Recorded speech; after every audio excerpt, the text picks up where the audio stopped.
Welcome everyone to another episode here at the Damage Report. Very glad that you're here because I very much have it right now. And what I have is a Big News Wednesday. What comes with Big News Wednesdays? Well, that's the dish. The side dish, Jayar Jackson joins us once again. How's it going, Jayar? I was a little concerned this morning, John. I woke up and I was like, is it really a Big News Wednesday? Is it really big news though? And then that's a good question. I don't know. What do you think? Is it a Big News Wednesday? It's big enough. This is the thing, because we can scour, we can find. I think it's pretty intriguing, and I think we're going to have a pretty good discussion because I'm either confused or completely disagree on something that appears to be pretty straightforward to everyone else. We'll see. Whoa, I wonder. I assume you're talking about one of our stories in Meanwhile in the video we're going to play. But anyway, interesting. I'm going to have to see what that is. Yeah, so look, I don't know if it's a big news day. Like if we were on some other show, we'd just tell you it is, but we want to be honest with you. Maybe it's not, but that's not to say that we don't have a combination of at least one big important story and then other stuff that will at the very least be fun, if nothing else. And then of course, we're gonna be closing out the Wednesday show as we have been for the past few weeks with Meanwhile in, news from around the world, interesting stuff that spans the gamut from really scary news to fun news that we can have a little bit of fun with. So definitely look forward to that. And for all of you, thank you for joining us, whether you're on the members app or you're watching on Facebook or Twitch or YouTube or wherever it is. Thank you for being here. Feel free to hit the like button, share the stream so people know that we're live. And as we go through this news, you can talk to us via Twitch and Twitter and TikTok and all that stuff. And we will respond live. We don't actually do that live to TikTok, but we're on it. Did you know that? Search for the Damage Report. We're there. We're there. We're on Instagram. We're on all sorts of things. You don't know. But anyway, with that, Jayar, you want to jump into this thing and tackle this big story that might be the one you were alluding to? I don't know. I don't know. I didn't read anything. Okay. Wonderful. It's like the old days at TYT. Anyway, I'm not going to name names, even though I want to. But anyway, okay, let's jump into this. President Joe Biden is receiving quite a bit of pushback and criticism following his decision to reinstitute what seems like a part of the Trump era immigration policy. And that has to do with the reopening of a tent facility to house up to 700 immigrant teenagers after they cross the US-Mexico border, unaccompanied by a parent, a sign of growing worries about how children are treated in government custody. And we're gonna have like the pushback from activists and politicians and all of that, but we wanna give you the facts about what's happening. So US Health and Human Services said on Monday that the first teens arrived at Carrizo Springs in Texas, which was converted 2 years ago into a holding facility under former President Donald Trump. Now, government officials say that the camp is needed because facilities for migrant children have had to cut capacity by nearly half because of the coronavirus pandemic. At the same time, the number of unaccompanied children that are crossing the border has been inching up, with January reporting the highest total, more than 5,700 apprehensions for that month in recent years. A spokesperson for the Department of Health and Human Services said that putting children in permanent shelters is preferable to the influx shelters like Carrizo, but nearly half of those beds are unusable during the pandemic. As of Sunday, there were about 7,000 children in HHS custody, over 90% capacity under pandemic era requirements. That facility that's been opened is expected to close when the pandemic ends, although, as with everything else with the pandemic, I mean, God only knows. Your guess is as good as mine when that's actually going to happen. So we have more information on this, but Jayar, what's your initial response? First response is, is let's see where this is going, how this is going, deep dive into how they're preparing and setting this up, how the children will be treated, and how soon they can get out. And what kind of at least close to permanent plan you can have, because every kid's situation is different. Some of these kids are unaccompanied, some aren't. Some end up somehow, for whatever maybe other reasons, getting separated from their parents. And if the policy from the Trump administration of separating children is still in existence, that's going to be a problem. So all that needs to be fleshed out, because we're still in this transition period, because that already got delayed in the first place, just with officials being put in place. That was part of the problem with the delay in calling the election, not the real election, all that stuff. There's a lot of transition things that didn't happen or happened late or are still currently happening. Cabinet members still getting filled. So whatever way all those may affect, because I'm not a government official, may affect the way this goes. Let's see. But in the meantime, this has to be done as humanely and as organized as possible. Yeah, and so, well, I mean, I guess the immediate question that a lot of people are saying is that what's happening? And obviously we have to wait and we have to see. And we're gonna add all the, what we're gonna do is we're gonna reasonably launch into this and consider different elements. That's what we're going to do. But first I wanna give you had asked about some of the numbers about stay duration and stuff like that. So we do have a little bit of that. HHS said its goal is that children will remain at that facility for about 30 days, though they are coming from at least 2 weeks of quarantine at other Office of Refugee Resettlement facilities in the region. The average stay for children in custody across its facilities is currently 42 days.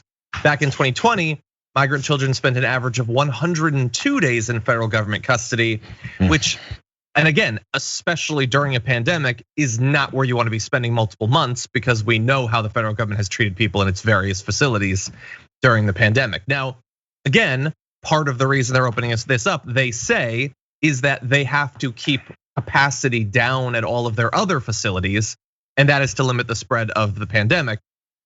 But that said, it's not just opening up tent facilities, it's reopening a particular tent facility that was only open under Trump for a little bit because of the public outcry about it.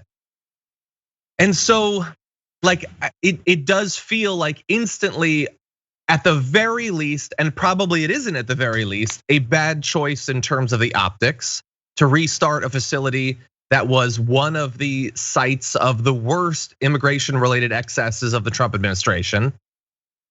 And the only reason I'm even saying at least is because I do still assume that at the very least, the motivations at play will be different.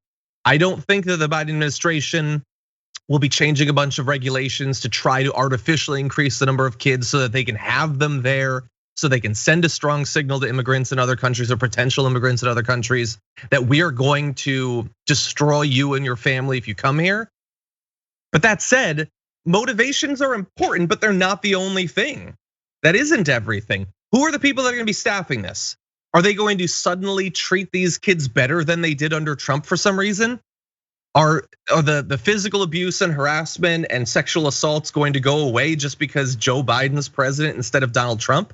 Like, whatever trauma was caused by these facilities, why would that be different under Joe Biden if the facilities are the same, the organizations running them are the same, the employees at least hypothetically are the same? Like, we can extend some goodwill to Joe Biden, but there's a lot of areas where I don't see any reason to assume that goodwill has anything to do with it. Yeah, well, that's okay. And this is the way I think politicians should approach situations. And we need to talk about a relatively new show called the Republic, or UNFTR. As a Young Turks fan, you already know that the government, the media, and corporations are constantly peddling lies that serve the interests of the rich and powerful. But now there's a podcast dedicated to unraveling those lies, debunking the conventional wisdom. In each episode of the Republic, or UNFTR, the host delves into a different historical episode or topic that's generally misunderstood or purposely obfuscated by the so-called powers that be, featuring in-depth research, razor-sharp commentary, and just the right amount of vulgarity. The UNFTR podcast takes a sledgehammer to what you thought you knew about some of the nation's most sacred historical cows. But don't just take my word for it. The New York Times described UNFTR as consistently compelling and educational, aiming to challenge conventional wisdom and upend the historical narratives that were taught in school. For as the great philosopher Yoda once put it, you must unlearn what you have learned. And that's true whether you're in Jedi training or you're uprooting and exposing all the propaganda and disinformation you've been fed over the course of your lifetime. So search for UNFTR in your podcast app today and get ready to get informed, angered, and entertained all at the same time.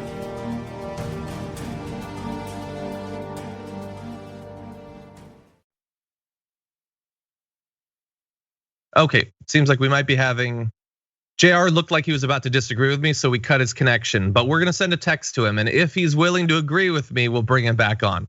No, I don't know, we had some sort of internet problem. It's actually been quite a while since we've had a problem that's actually killed a connection, but we're gonna try to bring him back in as soon as we can.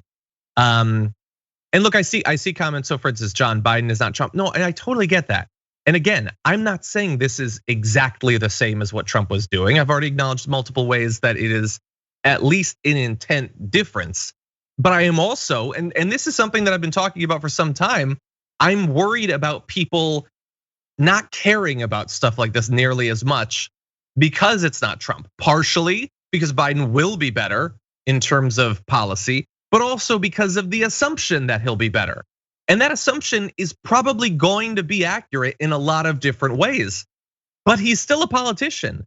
And it's not like Democratic administrations have been awesome in terms of immigration pre-Trump. Why would we assume that they're suddenly going to become awesome after Trump? What, because they're worried about activists? Maybe. That would be awesome if that sort of pressure actually did cause them to change from the sorts of approaches to immigration we had under Barack Obama or under Bill Clinton. That's certainly good if that's the case. But if people are expecting that they can go back to brunch, then that's not gonna be the case anyway. So I'm just saying, we will keep watch and see. We're gonna see as we get, Ken Klippenstein is gonna get leaks from people working at this facility probably. We're gonna find out. Are the kids staying for as short a period of time as they say? If the number of kids that are crossing the border, it looks like we have Jayar back. Welcome back, Jayar. If the number of kids crossing the border suddenly balloons, does that suddenly change the situation? And they had been saying it was gonna be 42 days, but oh God, now because of circumstances, it's gotta be 100.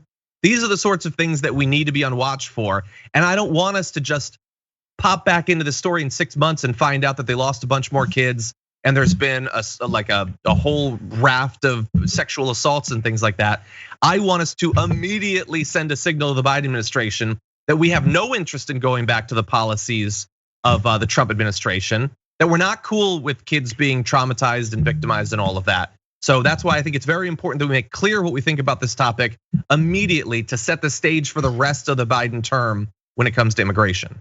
Where did you miss me? Where'd you lose me? It was a bit ago. I don't know how long you thought you were talking. I apologize. But what were you gonna say? Okay, no, because there's an approach that has to be had when it comes to these kinds of controversial moves like this, and it's controversial because of the previous administration. First of all, did we get that part? I didn't hear that initially, but okay. So this is, I think, okay. So politicians don't like to do this because it could look bad and because there's always some kind of opposition. It doesn't matter what party you're from. But the approach has to be an honest approach where you say, listen, we understand we're opening this facility that has all these bad records and the track record with it is so deplorable because of what was done previously. So therefore, we're doing A, B, C, and D now instead of the rest of that stuff that they were doing. And we're replacing this person. The problem lies here. Let's change that. Look at the facilities now versus the way they were. If you're doing these things, if you're actually changing the atmosphere and the situation that these kids are put in, and really anyone that's fleeing a horrible situation in another country. So as long as you approach it with hey, we're doing this. We understand this is a problem because of what was happening before, and this is how we're fixing those problems. And this is gonna be a temporary solution because we don't want it like that. Our policy is different. If you just do it quietly and wait for a couple of news reports that say, or not that this is what happened here, but it happens a lot. A facility's reopened that was open under the Trump administration, now under the Biden administration. It leaves anyone and everyone to say, why are they doing that? That sounds like the same policy. You have to let people get out in front of it and let people know this could be a bad thing. We're doing it right. You have to install some kind of confidence from the people that are watching what you're doing now. Yeah, exactly. And obviously, and we're getting comments back about this. Obviously, we have different expectations, hopes, fears, suspicions for instance, Joe Biden than we would for Donald Trump. We do for every politician. But in terms of just trust, the belief that Biden would never do anything wrong, I don't know, this is sort of a remote quote, but a great man in a movie once said, there's two people I trust, one's me and the other's not you. I don't trust Joe Biden. I have more hope for Joe Biden than I do for Donald Trump, but like I was saying while you were gone, look at Barack Obama on immigration. There were plenty of abuses. What was Hillary Clinton's record on immigration? Bill Clinton, these are not people that just, oh no, they're definitely gonna do the right thing. We can probably check out on this. With that said, oh, by the way, you're getting a little bit of noise from your bike. I don't know if it's moving or something like that, but people are commenting on it. But I wanna move into some of the other people who've been talking about this. the initial reporting that a tent facility was being reopened after having been opened under President Trump, Joe Biden is now reopening it, has led to a lot of pushback from progressive activists and politicians. And we want to point out some of what they've been saying about this. One individual, Denise Bell of Amnesty International, says that detaining young immigrants who enter the country without an adult guardian in facilities like the recently reopened one cannot become status quo for children. Kids need a place to call home. That's why they should be with their friends, families, and community members. This is in the child's best interests. And to whatever extent that is possible, they really need to switch to that. Representative Alexandria Ocasio-Cortez says this is not okay, never has been okay, never will be okay, no matter the administration or party, which I think is a very reasonable stance. Jayar, what are your thoughts? I'm trying to figure out why or what then we can do. And this is where installing confidence in folks will be a thing. So I get where AOC is coming from, and Ilhan Omar and everyone else that has an issue with this process and using this facility. And I'm telling you, I scoured 5 or 6 articles, and I was waiting for the second part of the pushback, which is, therefore, we should do this. Because I had a genuine, a lot of times in political discussions, we have these conversations where we don't say what the next thing we think should be done is. Yeah. So what should be done now? So what's the alternative? So when you have 3,700 kids coming up, many unaccompanied, some are, some aren't. And then the alternative is, and they're still looking for their host families or their family that's here or whoever it is that they're supposed to meet up with or whatever plan was supposed to happen. Then in the meantime of putting all those links together, what do we do? There's humans here, right? Mm-hmm. So well, look, we can't treat it like a number and go, hey, these numbers are here, and therefore put them in a great facility. Where? Which one? Are these built? Are they set up? Is the infrastructure there for them? What do we do in the meantime? They showed up yesterday, you know? So well, that's what I wonder what the answer obviously is. Expediting the reunion with families as much as is humanly possible, regardless of the cost, would be a great move. But also making sure that there are protections against the specific types of abuses that we saw under Trump. And that's specifically about, BPD and ICE officials harassing people, threatening them that if they don't comply with things all the way up to including sexual encounters, that they'll be deported, exposure to COVID or even pre-COVID to other infectious diseases, cramming people into small areas, not giving them soap, not giving them access to water, putting them in very small enclosed areas with lots of people. There's a lot, even inside of just if they're gonna be here, that we can make sure that they're not doing in theory.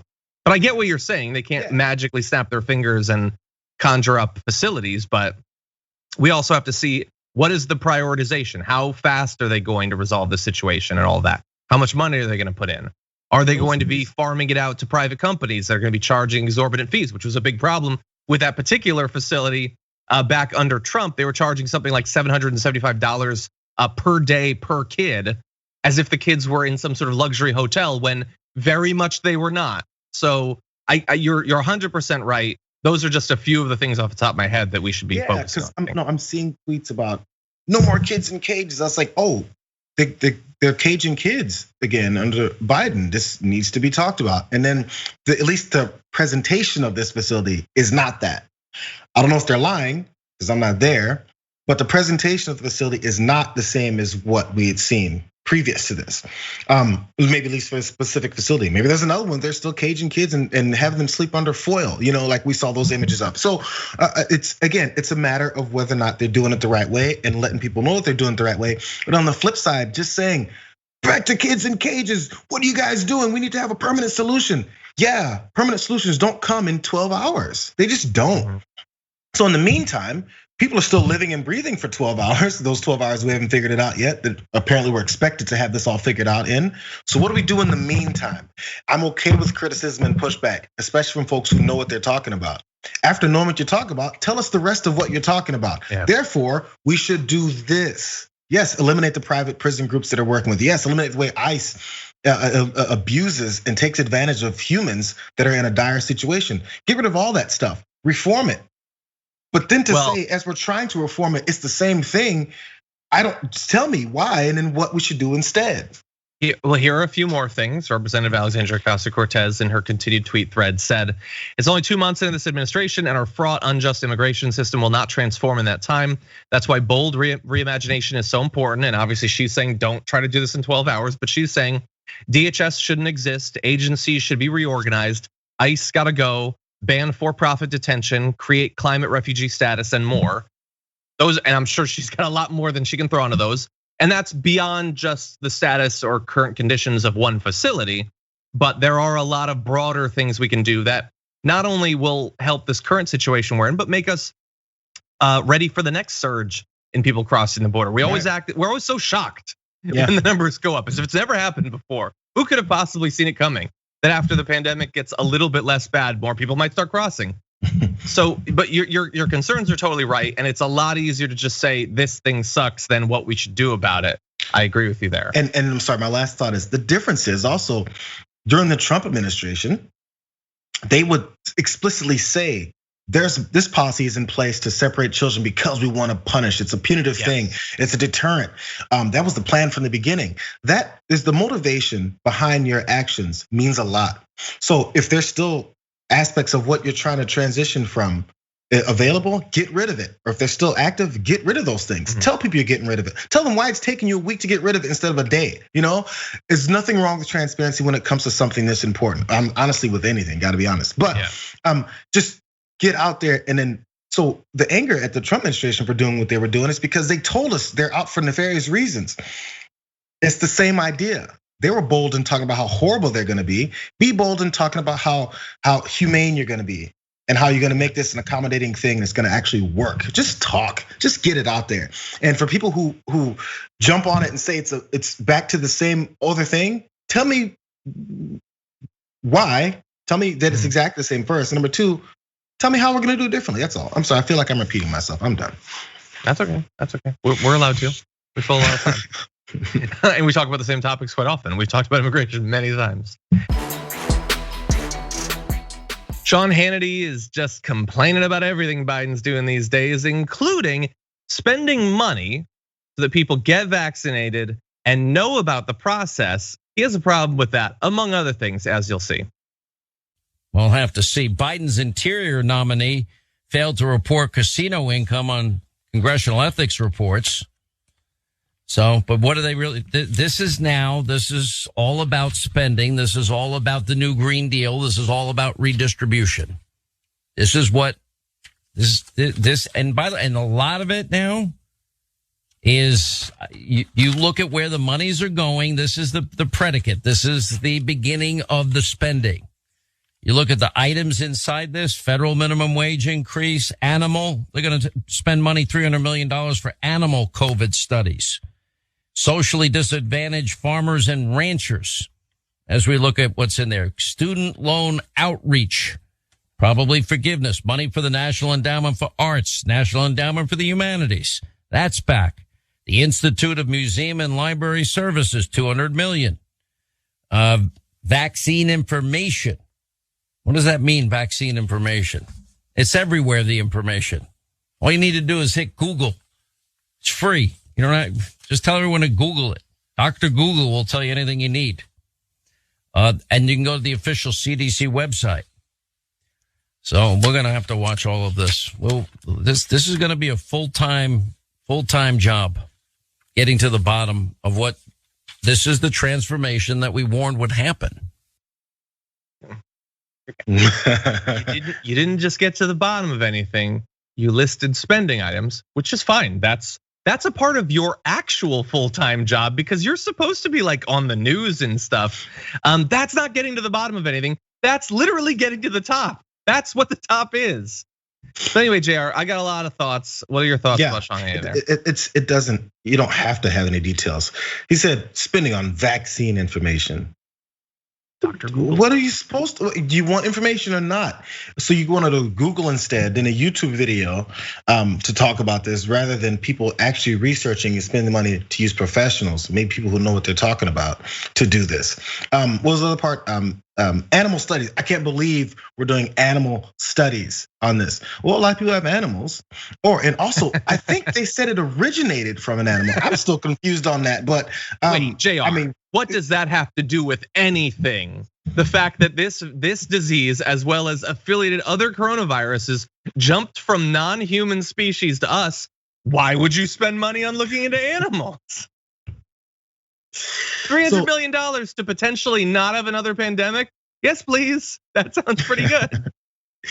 Yeah, he said this is gonna be a full-time job getting to the bottom of all this. So this is Sean Hannity pointing out what the conservative, especially pundits, were doing during Obama years, which was anything. Let's find anything. We're gonna exhaust all of our energy and our money on just making sure we find anything. Animals, how could you? Ranchers, really? People in rural areas, vaccine information. And then they'll say these obvious things that make sense to look into and act like it's a crazy thing. But in the past 4 years, when their king was in office and he was doing everything indiscriminately and based off of nothing, the co-signers were just there. No questions asked. Oh, hydroxychloroquine, great. Hey, bleach, awesome. Hey, he didn't really say that, he was joking. At first I backed him up, then he said he's joking. Now I can say he's joking. No, you just follow the leaders, all they've been doing the past few years, and now it's time to go ahead and disparage anything else that's happened to make sure it's just a big political game. There's absolutely no principle, there's no policy, there's nothing that they actually want outside of complaining. Now, they may have said that about us, but behind any of the complaints that we had was based off of what they're doing and what they should do instead, and how this is hurting people. If you find all these things are hurting people with this money they're spending on these several different things, point that out. Dig a little deeper, Sean. Get to the bottom of it. Yeah, he didn't. He said getting to the bottom. He didn't get to the middle of any of those. What did we talk about? Like for 5 seconds. Why do you need to study animals having to do with COVID? Well, fairly obviously because that's where it originated, and it's likely that future ones might come from there. That's not the bottom, by the way. I'm not saying that's the bottom, but that's something below. That's below the fondant, to make a reference to yesterday. Anyway, libraries and museums. Oh, these libs spending money on libraries and museums. What does that have to do with COVID aid? Well, it's a pandemic. People can't go to those, so they're probably economically hurting. So as part of our stimulus and aid, we're gonna try to sustain them as we have virtually every other kind of business in the country. All of this is so common sense that you can still disagree with it and say that it's not worth saving those things. But could you at least acknowledge that it's not randomly pumping money into a museum as if that's a bad thing? It has to do with the fact that people can't go. Vaccine information, just go to Dr. Google. Yes, people doing their own independent research on the internet's been working really well for America recently. But also, you just go to the official CDC website. No, but okay, sure, yes. But that's what these information campaigns tell people, because lots of people don't know that that's where they should go, to the official CDC website. And also, and again, like I've been saying for months, I've been saying they're gonna turn against the vaccine. And for all of them, it's not gonna be as explicit as like Laura Ingraham or Tucker Carlson, where they're very much against this. This is a form of turning against it. Like for months it was, don't worry about the deaths, Trump's gonna bring us the vaccine. Now, even spending money to tell people how to get information about it is a waste of money and is really suspicious all of a sudden. Let alone the animal studies, the farmers and ranchers. Like what, so now you have a problem with money being spent on farmers and ranchers? When have you ever held that position before? Yeah, but again, it lets you everything. It's everything. It lets you know previous arguments didn't mean much. Now there was times when they were talking about how, hey, we need to reopen everything because look at the mental toll that this is having on people at home: depression, mental health issues, suicide, drug use, alcoholism, all that stuff that they listed, which obviously was happening, right? So if you're concerned about it, would you like to put something towards maybe doing something about it? You know, instead of just saying it. So again, I'm not sure the depth that they're going for the farmers and ranchers and whatever help they need. But if there's a proposal that's looking to help people with whatever mental health issues that they have at home, maybe based off of being isolated or maybe losing family members, which has happened to families and friends of over 500,000 people, then do you want money towards that? Because you were complaining about it before. But the reasons you were complaining about it before is because you just want to reopen things indiscriminately. Now, if you want to put money into figuring out the best way to help those people, are you backing that up? because they don't actually ever want to help people. They just want to get people to question what's possibly happening with no more information, just so they can rise up based off of a lack of information rather than rising up based off of information. That's all that matters. The less information they have, the better off they are, because they can manipulate them better. Are you willing to help people or not? Because you got to put money towards helping people. That's definitely something these conservative pundits never want to do. No. Just keep the government's hands off of the people who are already doing well, have always done well, and will always do well, as long as the government doesn't take their money effectively. And definitely don't spend money on anything, because that money is not going to principally help out the rich. Well, it's supposed to be, exactly. Well, we have a comment from a member, Aaron Parker says, I'm so embarrassed that I used to listen to that dolt. Trump definitely pushed me left and then I found TYT. Well, don't feel too bad about yourself. A lot of people, like, it's very slick and glossy. It's on TV. Seems credible, right? Not obviously, but they confuse you with high production values and stuff like that. And he gets everyone so emotional. They all do, including the person we're going to turn to next, who might make Sean Hannity look intellectually curious, intellectually honest, a guy that you could actually potentially work with in comparison to what we're about to see. Let's transition to that now.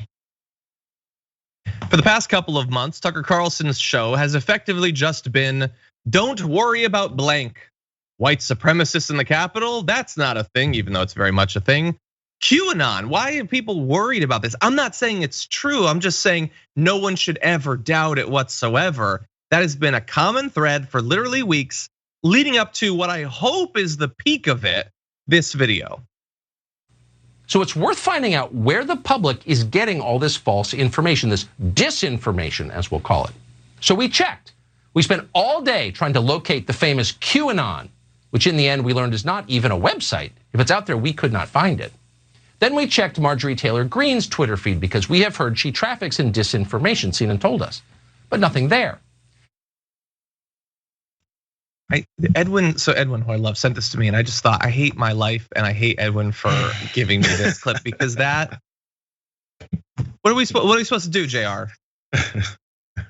Guy's got a massive audience. He makes $1 billion. People trust everything he says. Us chuckleheads, they'll never trust like they do him. What was any of those words? It was a confirmation for the BS that he's been pushing for years. It's just, you have to continue to feed the same thing. Like if you're holding people mentally hostage, you gotta keep feeding them the stupid stuff so they can continue to keep thinking what you're thinking. So we searched for QAnon, couldn't find it there. I searched under the rug, no QAnon here. I went on the internet, where's QAnon? Oh, it's weird, but you somehow found Antifa on the internet. You somehow found Antifa being this organization that busses people out and puts them together in these spots to rise up against the government and kill police officers just to mess things up. That's what you found? Did you find that, or did you just say it? Oh, BLM, we talked to BLM. Who did you talk to from BLM? Hey, that random guy on the street in Los Angeles, you said, hey, BLM, there's a BLM leader right there. The leader. It's weird how you can find leaders for organizations that you want to disparage, but you cannot find the leaders for organizations when they walk out with signs that say, hey, Q. Or maybe there's this one woman who just got elected to Congress who continues, by the way, he said he searched her Twitter page for anything about Q. Search a little harder, or maybe read something else that talked about all of her Q connections. Jayar, it's even a little bit worse than that, because he said he looked, and his team looked on her Twitter feed for disinformation of any kind and couldn't find it. I don't think you looked that hard. I think someone was like playing Minecraft or something when they were supposed to be working. So recently, this ties into two things we've been talking about recently. One is, what did I just say about Americans doing their own research on the internet and how that tends to work out? They couldn't find QAnon on Dr. Google.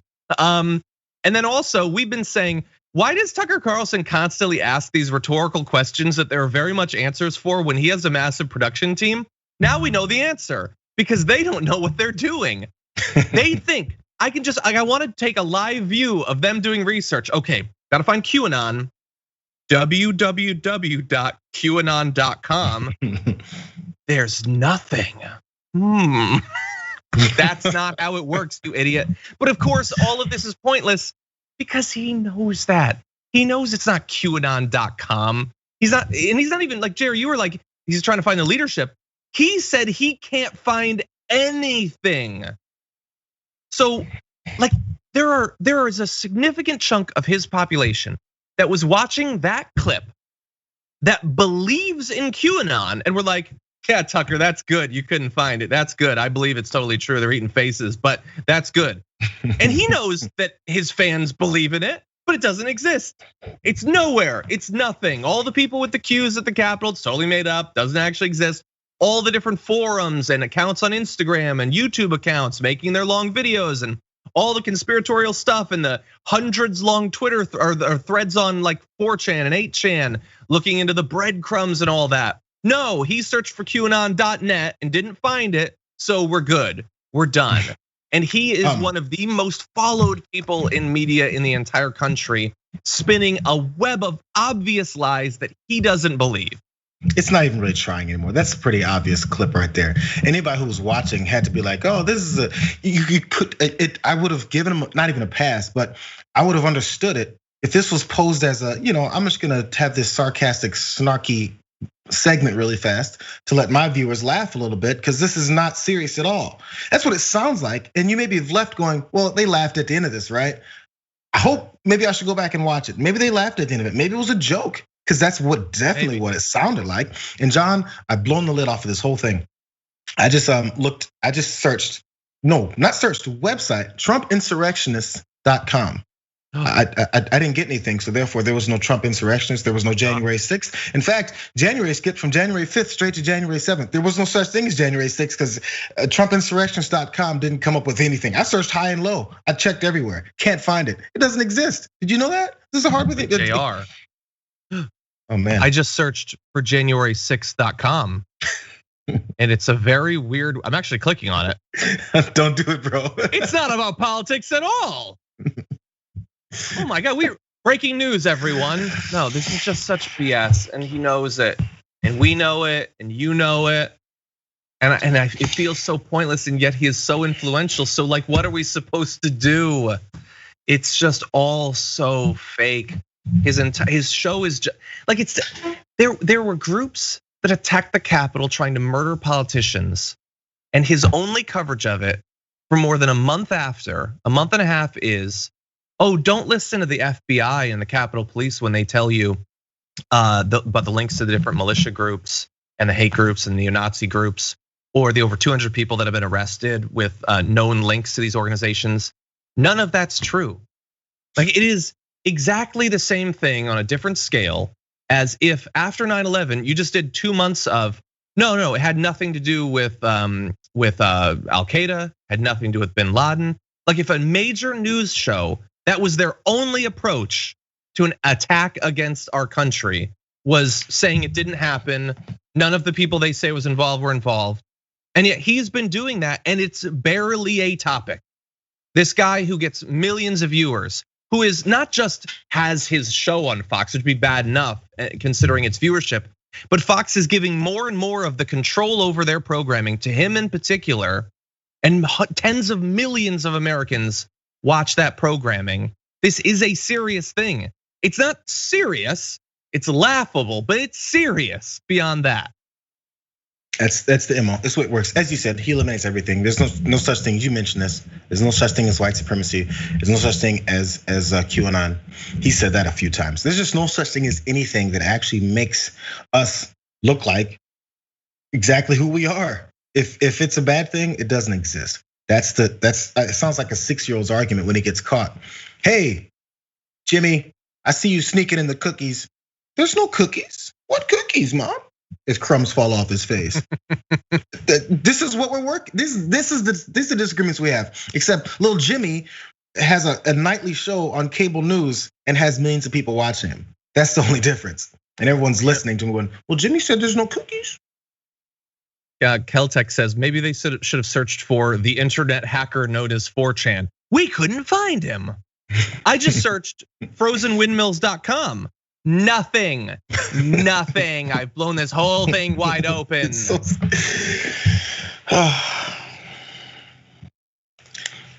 But it doesn't have to make sense. Chuckleheads on YouTube. We're not serious. That's serious. Tucker Carlson's serious. We're not serious. Oh my God, look at that footage.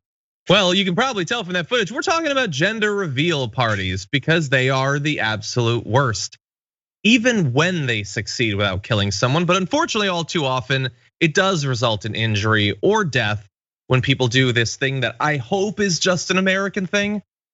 But a man who was expecting his first child was tragically killed on Sunday, and his brother was injured when a device they were preparing for a gender reveal party exploded in a garage in the Catskills in New York. What set off the explosion remained under investigation, a spokesperson for the state police said.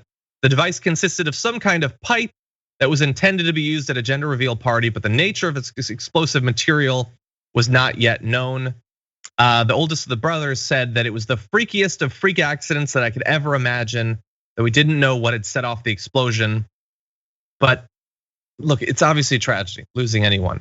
I imagine that what set off the explosion was explosives, because I imagine it was designed to explode. Maybe not a full explosion, but something was intended to come out of the pipe or something as a part of this gender reveal party. And so it would be bad enough if this death and injury were the only thing. Those are obvious, terrible tragedies. And imagine it's on the cusp of your first child being born, a celebratory time for a family to end up losing someone as a result of it. But explosive devices used at gender reveal parties have also been linked to at least 2 deaths other than this since 2019 and 2 major wildfires. Yep. The parties are a popular way for couples to announce news about their pregnancies on Facebook and Instagram. And you have this, a celebratory cannon salute at a baby shower ends in death because it's a cannon. A gender reveal party started a 10,000 acre fire. An explosion at another gender reveal party kills a woman. Authorities identify a firefighter who died battling a blaze sparked by a gender reveal party. These are just random headlines related to this that our producers found. There's more than likely others, and others that didn't end up being national news. All of this just traced back to this bizarre, totally unnecessary tradition. Jayar, I don't understand it, man. I number one, as you just listed, 4 or 5 other news articles that headlined events like this happening, from wildfires to deaths. I don't know if these folks, the latest, didn't hear about this. I heard about it. I haven't had a gender reveal party. My kid's 9 years old. I don't know what it is that makes people not see what's been happening and then not do it. Like, I know, I'll do it, right? But these guys have backgrounds in bomb making. Suddenly everybody can make a bomb. Where do you suddenly we're everybody searching on the internet? Is there an influx of Google searches about how to create a bomb? Because that's all these are. And why is a bomb an appropriate way to celebrate the gender of your child? Why? Who told you that? I hate trends where some random person, some influencer, I don't know if it's even an influencer, or maybe it's some kind of like lifestyle guru, decides to tell people what they can do and it's a trendy thing to do, and suddenly everybody's doing it. Why do we listen to them? Who were the first person that said, hey, here's a good idea for your gender reveal party, make a bomb? And everybody went, that's a good idea, let's make a bomb. Hey, when you got married and when you announced your engagement, did you say, hey, me and my wife are gonna get together, we put a bullet in this revolver and we spun it around and we shot it at our heads because that's a fun way to celebrate weddings? It's so, why is a dangerous situation the appropriate way to go about announcing something that's supposed to be so joyous? I don't get it. You wanna know why? Because it's likely to go viral. Because at the end of the day, this isn't about your friends finding out. This is about because you saw others go viral. And that's what it was. Maybe it's one person who was like, hey, it's a fun thing you can do. Or maybe it's they saw it on Instagram or on TikTok. And when I say they, I mean any of the people who do this, including the ones, by the way, who do it without anyone dying. Where a guy will just shoot a rocket launcher at something and it'll blow up with blue or pink smoke or whatever. And thankfully he didn't die, but others do. They see it, and it's like, who came up with the like woman on Instagram reaching back and holding her boyfriend's hand? I don't know, but a lot of people do it, so a lot of other people do it. Now, thankfully with that, few people die, so I prefer that one. Although plenty of people have died hanging off of things for viral photos. The desire to make a spectacle and for it to go broad as if what strangers think about your child's genitals matter in any way anyway is deadly, unfortunately. It's not necessary. And by the way, having a gender reveal party at all seems weird. But let's say you have to. If what you want is something impressive looking, and let's say you want it to be an explosion, we already have fireworks. Those exist. Why are you building your own pipe bomb when colored fireworks exist already? You could set those off. Now, yes, people get injured, but fewer people die as a result of it than you wanting to, like, I don't know, shoot blue gravel out of your own homemade cannon. I just don't get any part of it. And you know what? And the thing is, I'd seem mad, and I kind of am, because sometimes I respond to tragic situations like this with like, just avoid it. And maybe it comes off badly, but I'm sad for the whole family. This kid has to be born, and then I'm not sure if the story's ever gonna be told to them. Yes, your dad isn't here because we did this bomb to reveal that you're a boy or a girl. Yeah. And by that's sad, man. It's, oh God, it's a lifelong tragedy. Yeah, and as people are saying, you don't know the gender when a child is born. You know the biological sex. I totally get what you're saying. Someone said the only good gender reveal thing they saw was when someone had made a cake for it and they cut it and opened it up and it said gender is a social construct, which is pretty good. Nobody, like, here's what you do when you have a baby. You take a picture, you put it on Instagram, and I got news for you. Even with that, few people will care because it's your baby, which is fine. That's gonna be true of my baby too, because it's not their baby. And most people don't care about other people's babies. But definitely it's not worth risking your life, killing the mom, killing the dad, killing people over this. Absolutely insane. We already do baby showers. Yeah. You do the first birthday. If you're there's the brother of this guy. Sorry to interrupt you, John, 3 times. There's the brother of this guy, there's family members, there's people at a gender reveal party. So I would assume there's more than 4 people there. If you've been invited to a gender reveal party and you think, and you get the indication they're gonna light something on fire, hey, just nudge them and say, that's not a good idea.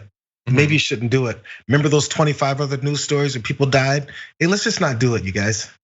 And just maybe try your part. Maybe they won't listen to you because you're just a friend of the family, or maybe you're just a nephew or something, but be like, hey, Uncle Jimmy, let's not do that.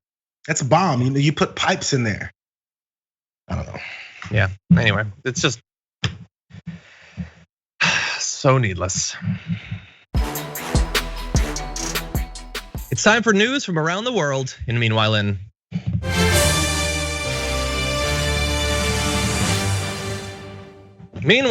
Qatar, the most tragic of news, as they're gearing up for the World Cup, literally thousands of migrant workers have died to modernize their infrastructure, build facilities, and all of that. Data from India, Bangladesh, Nepal, and Sri Lanka revealed that there were 5,927 deaths of migrant workers just from 2011 to 2020. Separately, data from Pakistan's embassy in Qatar reported a further 824 deaths between 2010 and 2020. And the mention of the World Cup is important because in the past 10 years, Qatar has embarked on an unprecedented building program, largely in preparation for the football tournament in 2022. In addition to 7 new stadiums, dozens of major projects have been completed or underway, including a new airport, roads, public transport systems, hotels, and a whole new city, which will host the World Cup final. There have been just 37 deaths among workers directly linked to construction of World Cup stadiums, of which 34 classified as non-work related by the event's organizing committee. So how does this work? Well, we have a couple of examples. Gal Singh Rai from Nepal paid nearly 1,000 pounds in recruitment fees for his job as a cleaner in a camp for workers building the Education City World Cup stadium. Within a week of arriving, he killed himself. Another worker from Bangladesh was electrocuted in his accommodations after exposed electricity cables came into contact with water. Jesus. Each of those is a tragedy, and each of those is such a tiny bit of the total problem. Thousands upon thousands of workers dying, and largely their response seems to be, they don't really investigate, nothing is done, more people die, but they're flying people in or shipping people in to do it. So I guess it seems kind of acceptable by comparison if it results in a World Cup that's pretty impressive, I guess. Yeah, it's such an illustration. I mean, there's supposed to be this extravagant event, worldwide event, the world comes in and it's invited. It has to be a nice place to do it. Facilities have to be prepared, have to be all in place. Yet before all that, we didn't care about whether or not a new city was built in this country, whether or not there was transit systems, whether or not there was roads, whether or not there was enough facilities to house people, all this stuff. And I don't know the breakdown of other cities there, but the fact that they had to do all this for this tournament just shows what you maybe could do if you cared enough to do it. So I mean, we're coming from our bubble of America where we're like, well, it's just work. How come so many accidents happen? There's probably lots of things that go wrong, things that are overlooked, maybe protocols that are supposed to be put in place to make sure there's safety. All those things have to be checked out. And if you're rushing to get this done, and I don't know, rushing is the right word. What, this all started in 2011? Over a decade, yeah. So I mean, but that's still a rush. If you're adding a whole damn new city, you're rushing to get all this done, you're gonna cut corners. And again, you bring in the people that are the least influential, least powerful, most desperate because of the way that people get shoved aside across the world, as just being the lower ends of society. They're there to work. You get electrocuted to death, you fall off some kind of high rise, something kills you in some random way. We're the World Cup, bro. Nobody's gonna worry about those deaths. And that's an indictment of the entire world, Exactly. And a lot of the facilities aren't gonna end up being used afterward. Like that's the story of so many different Olympics that they build up. And I get it. It's the international eye is on your country and you're showing that you can do this impressive thing. But all this money went to that rather than to other things that might have been much more beneficial for the people actually living in your country. It ends up just like go to Greece, see their facilities. Like I'm not saying that it should only go to places where they already have the facilities. Like LA is gonna have the Olympics again. It's already done it in the past. Obviously other countries need to have the possibility of it, but maybe we should dial back our expectations for how grandiose the facility should be. If it results in a decade of people dying and money being put into it that don't need to. Hey, so I'm sorry, one last thing on this. Everyone should look at this. There's a site or there was a page you can find easily, but it's abandoned Olympic sites across the world.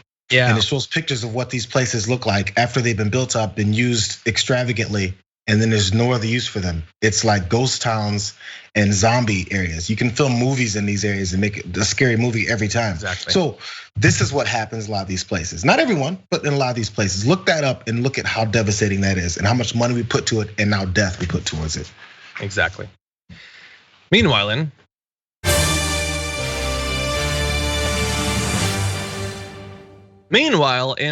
freshwater ecosystems, the first time we've used that one, a disaster is brewing. A new report says that populations of migratory fish have fallen by 3/4 in the last 50 years.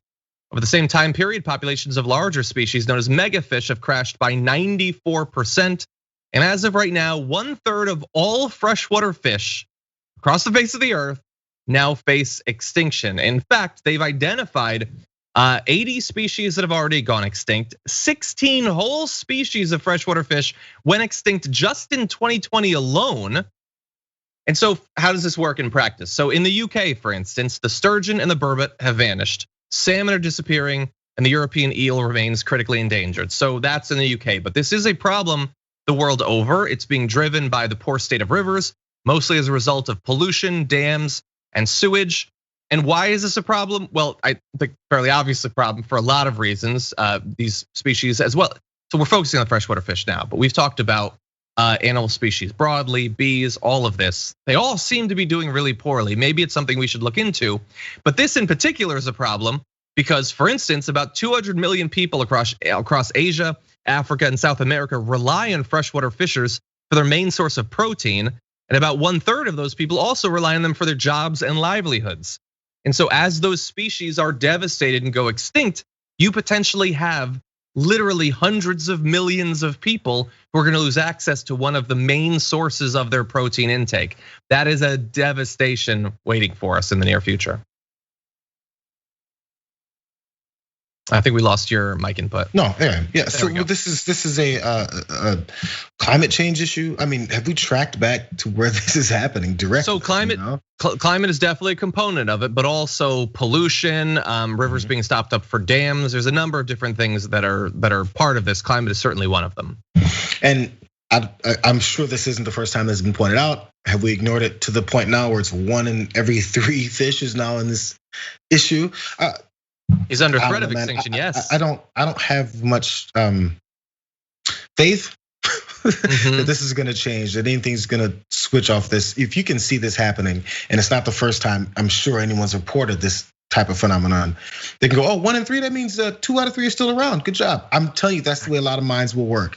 That might be actually. I don't really need a whatever random fish that they've never heard of. I don't need that. It's okay. It's just the way we think, and it's why we're here already.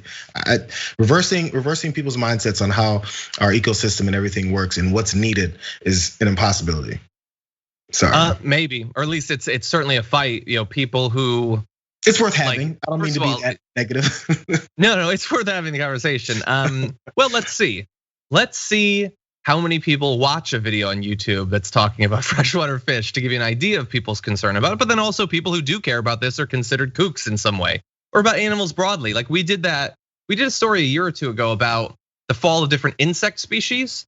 And I think a lot of people will respond sort of like you said, like, oh good, I don't like insects. No, but it's important. And when we're losing 80 or 90% of a lot of these different species, that is devastating. We have a lot of issues that we have to deal with, but the earth is being stripped of its life at an unprecedented rate. Something to look into. Meanwhile,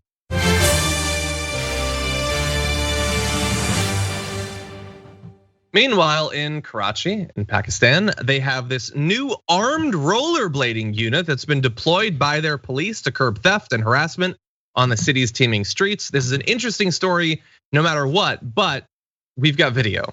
Let's go to it.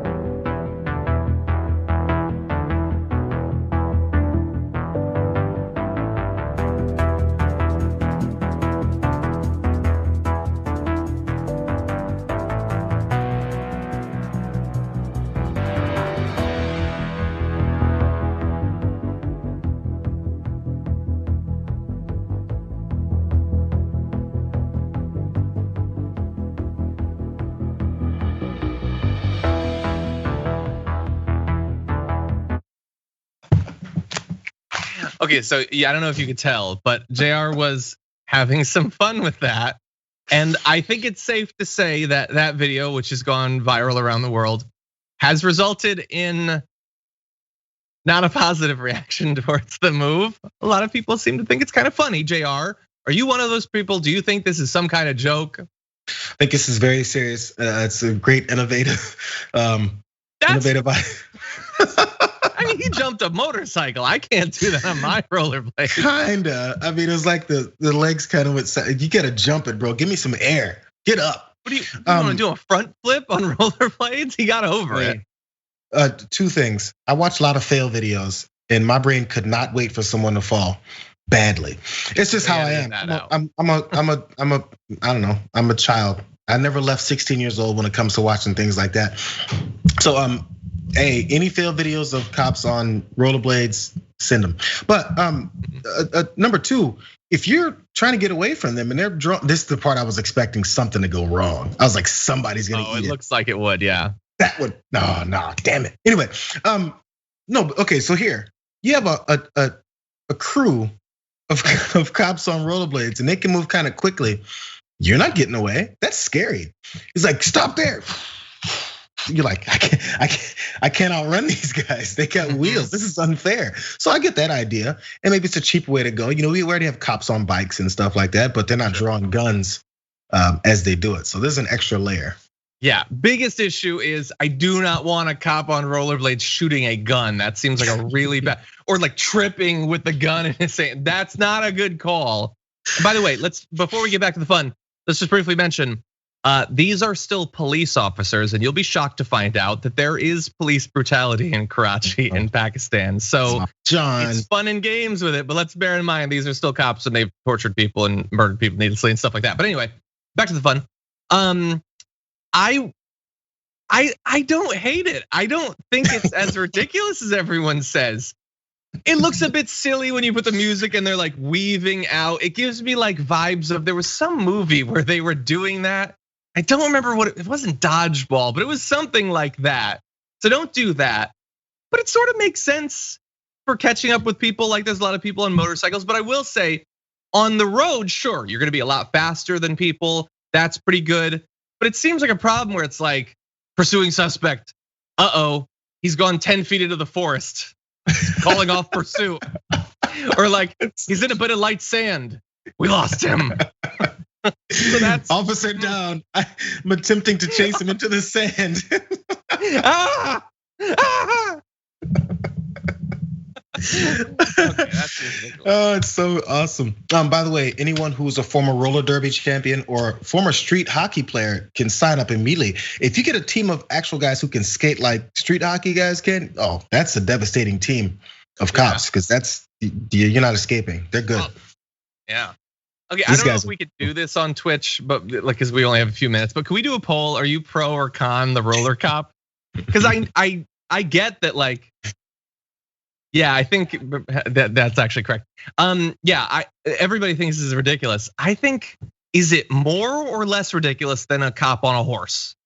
Honestly, I mean, outside of True Lies, which that was awesome, but I don't know. I just think it's kind of ridiculous. Anyway, Jayar, thank you as always for being on the show. Really appreciate it. It didn't turn out to be necessarily a big news Wednesday, but it was a good news Wednesday. I think it was pretty good. We had some fun, even though you tried to ruin my mood with talking about the police brutality in Karachi still. So yeah, I'm trying. Now I'm leaving with a little bit of a bitter taste. Thank you, Lib. Thank you. Wonderful, wonderful. Okay, well, thank you as always. Have a good day.